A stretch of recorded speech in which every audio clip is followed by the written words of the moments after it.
નગરની અંદર 60 જેટલા જે ફુવારા આવેલા છે એમાંથી 54 જેટલા ફુવારા એ ચાલુ કન્ડિશનમાં આવનાર સમયગાળા દરમિયાન ચાલુ થઈ જશે।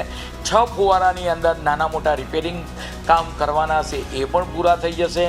તદુપરાંત જે સેવાભાવી સંસ્થાઓ જે આ ગરમીની સિઝન દરમિયાન આપણે વાત કરીએ કે લોકોને ઠંડુ પાણી પીવડાવે છે અને પાણી પીવડાવવું એ ઉત્તમ કાર્ય છે। જ્યારે તરસ્યાને પીવાનું પાણી આપવામાં આવે તો અનેક નગરજનો એની પરબ કરતા હોય છે। તો એના સેવાભાવી સંસ્થાઓની મિટિંગ પણ 15મી માર્ચ સુધીમાં કરવામાં આવશે।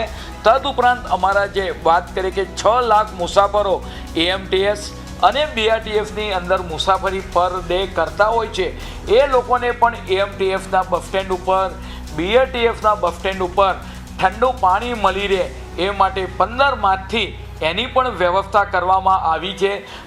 અમારી તમામ માહિતીથી અપડેટ રહેવા માટે જોડાયેલા રહો S9 ન્યૂઝ સાથે।